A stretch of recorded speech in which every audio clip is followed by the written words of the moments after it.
Hey everybody, Roger Levin here with your Ortho Revenue Pearl of the Week.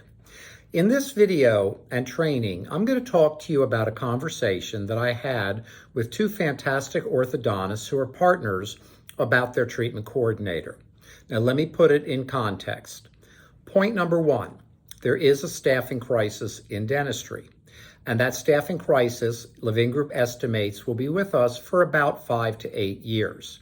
So that may sound depressing, but lots of industries in the country and the world are going through this, and we are using a lot of new innovative techniques to build great teams and keep them in your practice. That leads to point number two. If you have good team members, you don't want to lose them. A team member can get a new job in about 90 seconds. I know none of this is good news, and I'm not a negative person, but I do want to bring you the reality. So getting the TC compensation correct is really important because there are only two key elements to a successful orthodontic practice.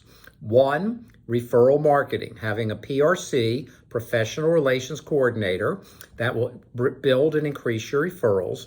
And two, sales. That's what your treatment coordinator does. So what you want to focus on is having a TC that's highly motivated. Now, there are many, many ways to compensate people. There are courses at Harvard Business School on this. There are textbooks on the subject.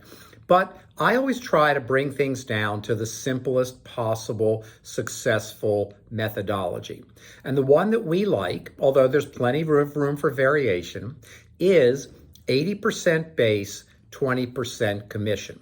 By having 80% base, your TC knows that she's going to be able to afford her lifestyle, contribute to her family, pay her rent, whatever it may be. By having 20% commission, you create incentive. And incentive's really important for salespeople because that's what drives them. They want to make more money. They also like winning the award, finding the brass ring each time a patient says yes. So we like an 80% base and 20% commission, and then it's based on total conversions. You don't want to have sliding scales all over the place or a compensation scheme that no one can actually understand. Those are de-incentivizing, not incentivizing. Now, let me bring it back to the staffing crisis.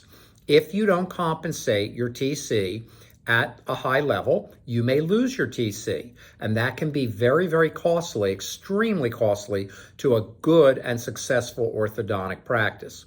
Or if you're not as successful as you want to be, bringing in and training a TC at the highest level, and it's a 6-month process, even if you use outside experts to help you, but training at the highest level is critical. It's all about systems, documented, proven, step-by-step systems, especially for the TC. I've been looking at this for the last 37 years with our group, and we understand it's a step-by-step process. But if you don't compensate them at the right level, you might be in danger of losing them. So by having that 80% base, the other 20% can get as big as they can close, as they can convert. And you want them to feel that way, that there's no limit to what they can do. If you have a TC who's knocking the ball out of the park, as they say, then you want to highly compensate that person. And if you have a good to great TC, you want to retain that person. As always, I wish you ongoing orthodontic practice success and increased revenue every year.